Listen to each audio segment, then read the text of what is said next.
боз ҳам салом дӯстони азиз, идома медиҳем ба ҳал кардани масъалаҳои олимпиадаи ҷумҳуриявии хонандагони синфҳои 9-10 ва мо тестҳои онро ба охир расонидем. Шурӯъ мекунем аз ҳалли масъалаҳои кори хаттӣ. масъалаи якуми кори хаттӣ мегӯяд ки дар як чойхона барои ороиши суфаҳо ду чароғи барқиро ба таври пайдарпай ба занҷир пайваст карданд. муқовимати чароғи якум 44 ом ва чароғи дуюм 66 ом аст. ин қитъаи занҷир ба манбаи шиддаташ 220 волт пайваст шудааст. биёед аввал ана ҳамин занҷирро тасвир мекунем ки чӣ гуна занҷир пайваст шудааст. яъне дар нақша медонем ки ду лампаи яке аз онҳо 44 ом, яке аз онҳо яъне дигаре аз онҳо 66 ом аст ва инҳо пай дар пай пайваст шудаанд ба манбаи шиддаташ 220 волт. пас мо дорем манбаи шиддаташ 220 волт, ӯ баробар аст ба 220 волт. чунин манба агар дар ин ҷо тобад 220 волт ва ба ин манба мо ду лампа дар занҷир чунин тасвир меёбад. ду лампаро L1 ва L2 пай дар пай пайвастем. акнун саволи А мегӯяд ки муқовимати умумии ин қитъаи занҷирро ҳисоб кунед. муқовимати умумии ана ҳамин қитъаи занҷирро ҳисоб кунед ва шарти масъала ба мо гуфта буд ки биёед додаҳоро тартиб медиҳем. шарти масъала гуфтааст ки муқовимати якум 44 ом, муқовимати дуюм 66 ом. саволи А мегӯяд ки муқовимати умумии ин қитъаи занҷир. биёед якбора ӯро ҳам менависем ки 220 волт. чӣ тавре ки мебинем муқовиматҳои лампаҳои мо пай дар пай пайваст шудаанд ва дар пайвасти пай дар пай муқовимати умумӣ мешавад суммаи муқовимати қитъаҳои занҷир, яъне ки R1 ҷамъи R2 баробар мешавад ба 44 ом ҷамъи 66 ом баробари бисёриҳо дар ин масъала хато карданд, 100 ом навистанд, аммо инҷо 110 ом мешавад. 4 ҷамъи 6 10 0 1 барояд, 4 ҷамъи 6 10 бо 1 барояд 11. 110 ом. ин ҷавоб ба саволи А-и масъала, яъне қисми А-и масъаларо мо кор кардем. қисми Б мегӯяд ки қувваи ҷараёнеро ки аз чароғҳо мегузарад ёбед. қувваи ҷараёне ки аз чароғҳо мегузарад ба И баробар аст. инро нишон додан мумкин аст ва чӣ тавре ки мебинем дар пайвасти пай дар пай занҷир тақсим намешавад ва қувваи ҷараёни умумии дар занҷир баробар аст ба қувваи ҷараёне ки ба воситаи лампаи якум мегузарад баробар аст ба қувваи ҷараёне ки ба воситаи лампаи дуюм мегузарад ва баробар аст ба ҳамон қувваи ҷараёни умумӣ. пас қувваи ҷараёни якум лампаи якум баробар аст ба қувваи ҷараёни лампаи дуюм баробар аст ба қувваи ҷараёни умумӣ дар занҷир ва ин мувофиқи қонуни он барои қитъаи занҷир баробар аст ба шиддати умумӣ тақсими муқовимати умумӣ Р умумӣ. шиддати умумии мо 220 волт аст. 220 волт тақсими 110 ом. волт тақсими ом медиҳад ампер. 220 тақсими 110 мешавад 2 ампер.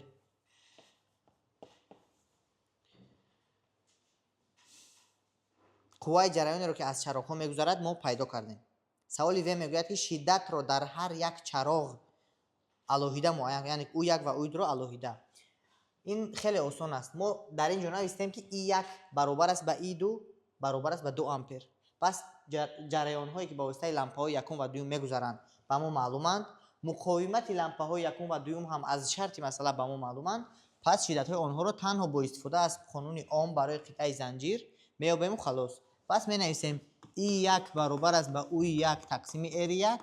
аз ин ҷо U1-ро меёбем, ин мешавад I1 зарби R1 ва ин баробар мешавад ба I1 мо кани 2 ампер, R1 44 88 волт. ҳамин тариқ U2-ро меёбем. U2 ҳам баробар аст ба I2 зарби R2 баробар аст ба 2 ампер зарби 66 ом. 120 12132 132 ولت. این بود جواب با واریانتی وی مسئله ها یا و گ میگوید که اگر این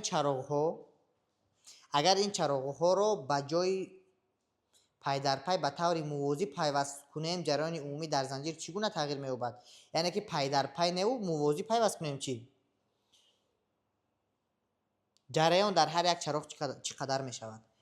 یعنی که همین لامپا ها رو موازی پیوست می‌کنیم. در اینجا داریم او 220 ولت و در اینجا لامپای یکم رو با لامپای دوم موازی پیوست می‌سازیم. در پیوست موازی، در چنین پیوست موازی شدت L1 با شدت L2 و با شدت او برابر است.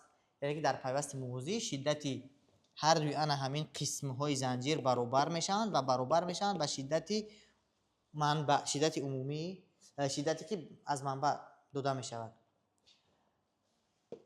ما باید چی رو یابیم؟ میگوید که اگر این چراغ ها رو به جای پای در پای موازی پیوست کنیم جریان عمومی در زنجیر چگونه تغییر می‌یابد؟ جریان عمومی در زنجیر یعنی که انا این میشه جریان عمومی در زنجیر ای، اما برای حالت گ در اینجا ای داشتیم، برای حالت ب می نویسیم جریان عمومی در زنجیر برابر است با شدت عمومی در زنجیر تقسیم مقاومت عمومی. این مشکل نیست، اما بیاید اول مقاومت عمومی رو در پیوستی پارالل می‌یابیم. اگر در پیوستی پارالل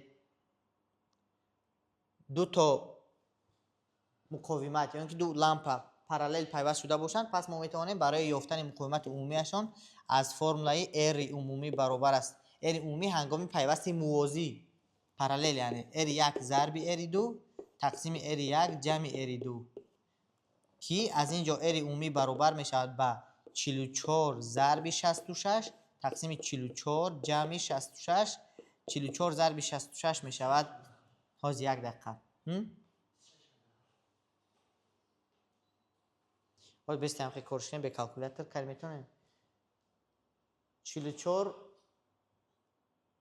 50 طرح 6 ایش 50 جمع 16 نمیشه. 55 اگر سردی نبگیریم نمیشه خلاصه. بیا به سال این 55 طرح چنده؟ 11 نه؟ ایش 55 جمع 11 55 طرح 11 ضرب 55 جمع 11 ا طرح ب جمع ضرب ا جمع ب چند میشه؟ میشه 55 کوادرات طرح 11 کوادرات. 11 کوادرات چه میدونیم 121 55 کوادرات چه آسونه یافتن 5 کرات 6 30 25 30 25 3025 مینوس 121 2900 چند میشه 25 10904 5 10905 هم خیلی 4 رو خیلی دیدی از 4 گفتم من 10904 وقت گرفت نه کلا قطع کارش کردیم تقسیمی خیلی بود چی میشه در کار نبودی خیلی میدونی چی با یا حاج با پروستا تگ میمونیم هم خیلی 44 ضرب 66 66 هم میمونیم 44 جمع 66 چند میشه 110 هم نویسیم 11 ضرب 10 انا 11 را قطعه 44 اختصار میکنم اینجا 4 میمونه 66 هم به 10 اختصار کردم یا که 4 به 10 0 از 10 4 ضرب 66 یا فرق نداره 4 کرد 66 میشه 4 کرد 6 24 4 کرد 240 244 4 کرد 6 24 240 4 کرد 6 دیگه 24 264 264 تقسیم 26 از 10 4 اوم هم خیلی یا برای که بسنجیم خیلی مقاومت عمومی رو پیدا کردیم. انا جریان عمومی در زنجیر چگونه تغییر می‌یابد گفته است. خیلی بیاید ما اون رو می‌یابیم بعد ببینیم که چگونه تغییر یافته است. او 220 یا برای سنجیم در انیق تقسیم 26 انا ایشه که خطون با کلکولاتر حساب کنیم که 833 امپر می شود جریان عمومی در زنجیر. اگر گوید چگونه تغییر می‌یابد ما میگوییم که زیاد می شود. یعنی چقدر زیاد می شود 633 امپر زیاد می شود یعنی چگونه تغییر می‌یابد؟ جوابش چنین است. یا اینکه خودی انا همین 833 امپر این خودی جواب است. میتونیم اینو همچون جواب قبول کنیم. اینا سنجیدین 833 انا. اما سوال گ میگوید که جریان در هر یک چراغ چقدری میشود؟ جریان در هر یک چراغ چقدری میشود؟ ببینید که جریان به هر یک چراغ در پیوست بر هر یک مقاومت، در عموم چراغ است در اونجا، مقاومت از چیزی که باشد نباشد، جریان طور تقسیم می شود که شدت های آن همین ها برابر شوند. یعنی جریان وابسته به مقاومت های آنها تقسیم می شود و برای هر کدام آن که مقاومت کم است جریان زیاد می رود تا که شدت برابر شود. یعنی که ببینید ال یکی ما چند اوم است؟ 44 اوم. 44 اوم اینش باشه 66 اوم. 44 و 66 چگونه نسبت دارن؟ نسبت 2 تقسیم 3 این 2 کرات 22 و 3 کرات. برای اون وقتی ای را بگیم که این یکم 2x می باشد ایش 3x مقاومتاش.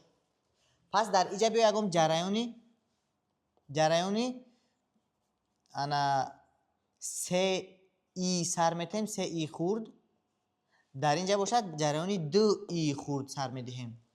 یعنی وقتی که مقاومت انا همه لامپه ها همچون 2 تقسیم 3 نسبت دارند جریانشون همچون 3 تقسیم 2 باید نسبت داشته باشن.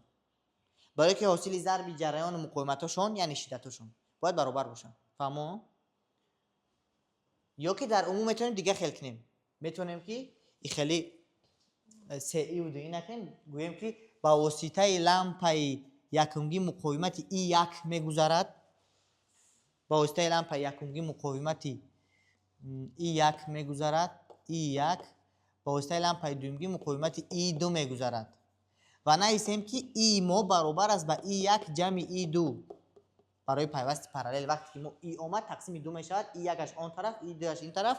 نه که اگر ما برای انا همین گیره قاعده یکمی کیرخگوف نایسیم پس ای برابر میشود با سوم انا همین جریان ها. فهمو؟ یعنی که ای 2 رو اگر ما نایسیم این میشود ای مینوس ای یک. هم خلاص؟ پس شدت اینها رو ما گفتیم برابر است. شدت چیست؟ شدت این ای یک ضرب ار یک این شدت یکمگی این برابر است به شدت چی؟ دویمگی. شدت دویمگی چی است؟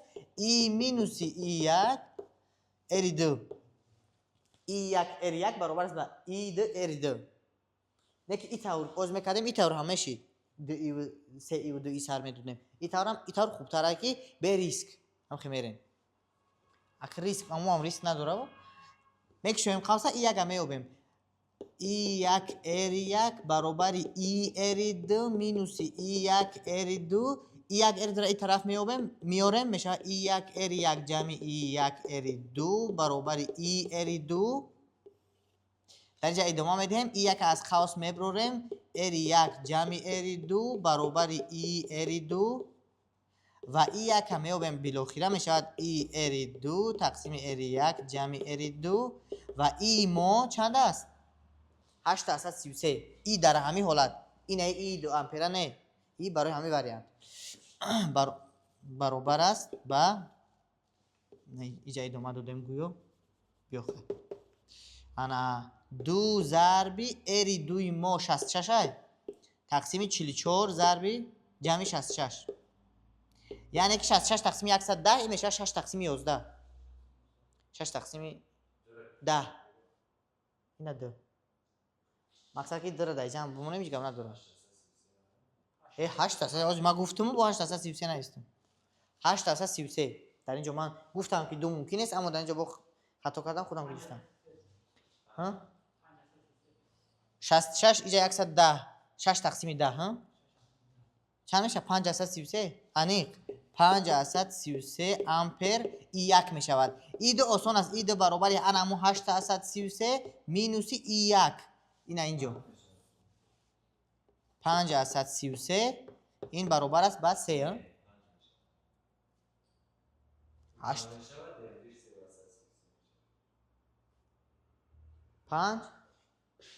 5 رو نه اینجا 5 امپر میشه است.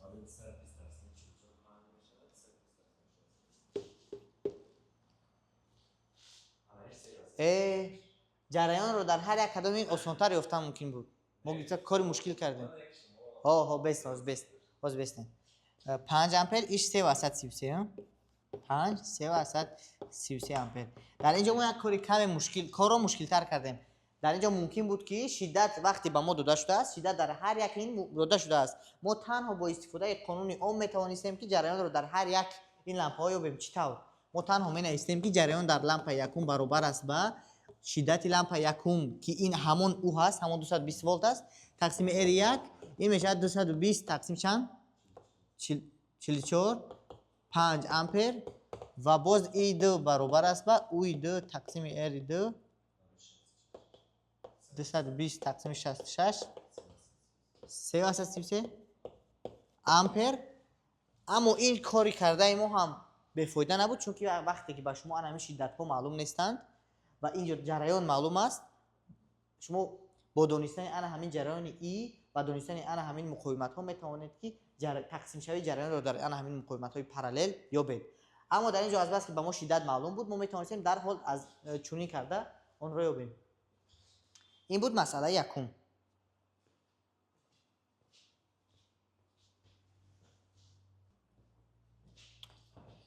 мегузарем ба ҳал кардани масъалаи дуюм. масъалаи дуюм мегӯяд ки дар вақти ҷашнвора як ҷавон ба ҳадафи чӯбине ки дар болои сутуни ҳамвор истодааст тир мепартояд. мепаронад бояд бошад. хайр, тир мепартояд. массаи тир 10 грамм, суръати он 400 метр тақсими сония мебошад. тир ба ҳадафи чӯбини массаш 199 грамм зада дар даруни он дар монда мемонад. зарба яъне ғайричандӣ мебошад.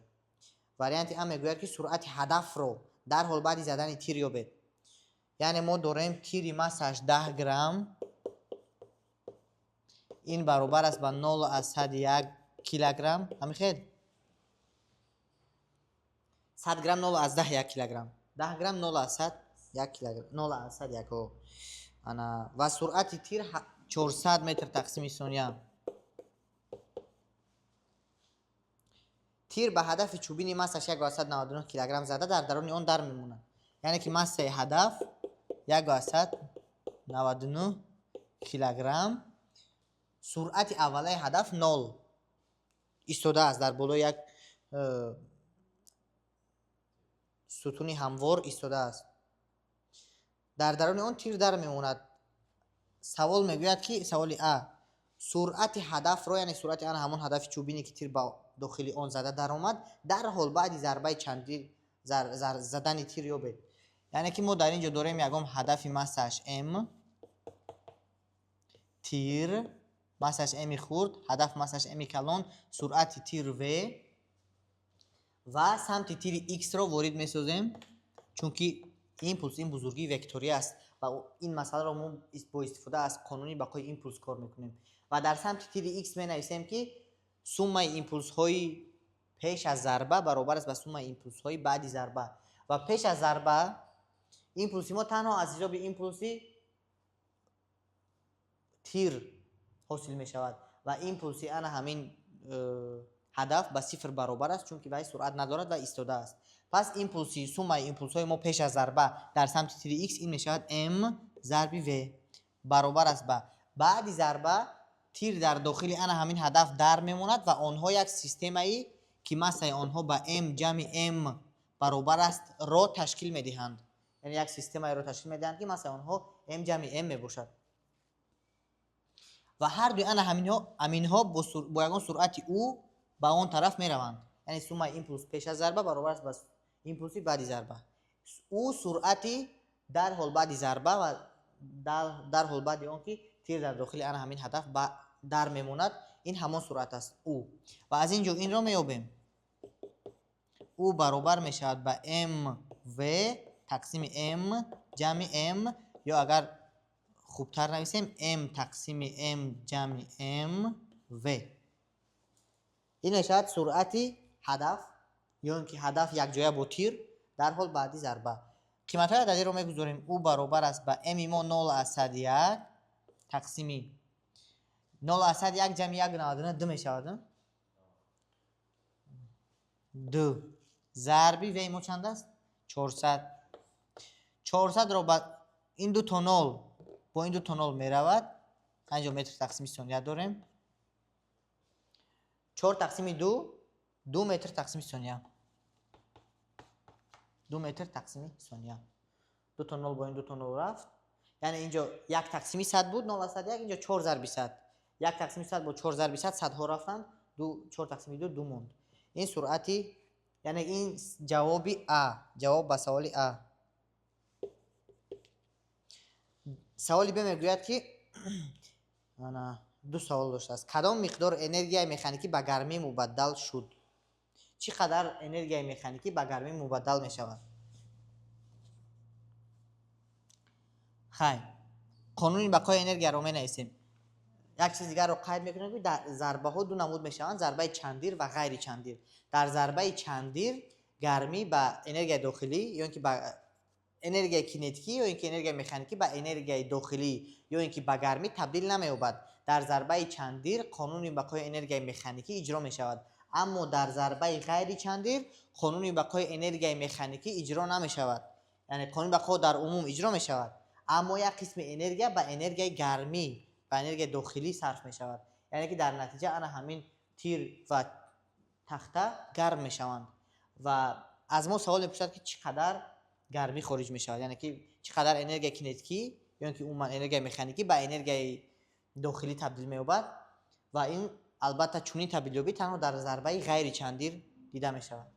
و می نویسیم که در اول انرژی کینتیکی سیستم چطوری که ایمپولس اول سیستم این ایمپولس خودی تیر بود، انرژی کینتیکی نیز همین طور است. برای سیستم می نویسیم قانون بقای انرژی. اول ما داشتیم انرژی کینتیکی سیستم در اول، بعد انا همین انرژی کینتیکی داده می شود به انرژی کینتیکی سیستم در اخیر و یک قسمی اون داده می شود به گرمی. این است قانون بقای انرژی برای انا همین ضربه ما. اول انرژی کینتیکی سیستم برابر است با انرژی کینتیکی سیستم اخیره جمع مقداری یک مقدار گرمی که به اون صرف می شود انرژی. از اینجا Q رو میابیم. Q مون برابر می شود با E1 طرح E2. اما یک ما چی است؟ یک طرح E2. E1 گفتم از من.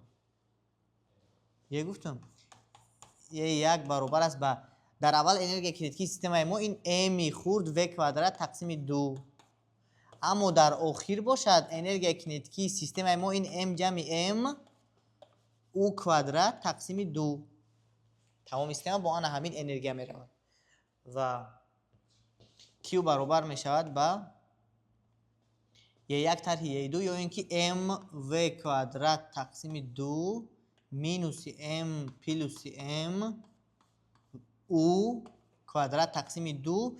می توانیم در اینجا قیمت های عددی رو گذاشته حساب کنیم. می توانیم در اینجا الک می گذاشتیم قیمت های عددی رو حساب میکردیم، اما باید من دیگر خیلی میکنم. یعنی که این رو البته این آسان است، این رو میتونید در اینجا مون 10 گرم 0.1 ضرب 400 در کوادرات تقسیم 2 حساب کنید، در اینجا هم حساب کنید، زود جواب رو حاصل کنید. این آسان است، لیکن من میخوام که به طریق فرمولا تا اخیر برم مسئله رو. به طریق فرمولا برابر است با m v کوادرات تقسیم 2 مینوسی او ما در اینجا ifade داریم برای او برابر است با m تقسیم m جمع m v در کوادرات. در اینجا در کوادرات m جمع m تقسیم 2 ضربی او در کوادرات. او در کوادرات او ما در اینجا با این برابر است، یعنی m در کوادرات تقسیم m جمع m در کوادرات v در کوادرات. یعنی وقتی ما یکم بزرگی رو به کوادرات میبرداریم، یکم کسر به کوادرات که برداشته شد، صورت اون در علاهیده در کوادرات، مخرج اون در علاهیدگی در کوادرات. و یعنی که m کوادرات تقسیم m جمع m یا اینکه در عموم در کوادرات، یعنی در عموم انا همین قوس در کوادرات میشد، اما من الان گویا که قوس رو کشیدم با در اینجا v کوادرات داریم. انا در اینجا دیدن ممکن است که m v کوادرات تقسیم 2 در اینجا حاصل کردیم، m v کوادرات تقسیم 2 در اینجا حاصل کردیم. پس میتونیم اون رو از قوس براریم، کنی ببینیم ifade ما چی شکل رو میگیرد. در داخل قوس ما یک طرحی در اینجا m جمع m داریم، در اینجا هم m جمع m داریم. آنها یکتاگی آنها اختصار میشوند، یعنی کوادراتش اختصار میشوند و میموند یک m رو ما برآوردیم. mv квадрат тақсими 2 ро баровардем, як m дигар монд, m тақсими m ҷамъи m. ҳамин хел. ё ин ки ина m ҷамъи m ҷа махраҷи умумӣ диҳем, агар m ҷамъи m тарҳи m мешавад m калон тақсими m ҷамъи m. ҳамин хел.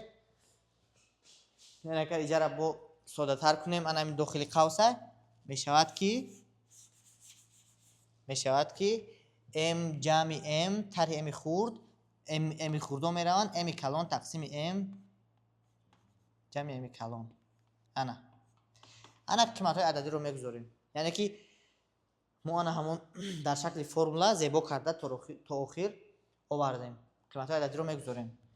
масаи мо 0,1 400 мо дар квадрат, ин мешавад 4 × 4 16, боз 2 та 0 4 та 0 мешавад. 16 ва 4 та 0, 2 та 0аш бо ин меравад, 2 та 0 дигар дар инҷо мемонад, тақсими 2, 1600 тақсими 2 зарби m калони мо 1,99 тақсими ин 2. ҳамин хел. m хурд ҷамъи m калон 2 мешавад. 1600 тақсими 2 мешавад 800 тақсими ин 2 мешавад 400. 400 зарби 1,99 мешавад 8. 8 тарҳи 0 аз 10 чанд мешавад? 792. 792. чанд? ма 4 зарби 4 кардем. чанд? 796. ма зарби 8 кардам ба ҷои зарби 4. 796 ҷоул. воҳиди мо, бале, мо гармиро ёфта истодем, воҳиди мо ҷоул аст, яъне энергияро ёфта истодем. 796 ҷоул. ин буд масъалаи дуюм.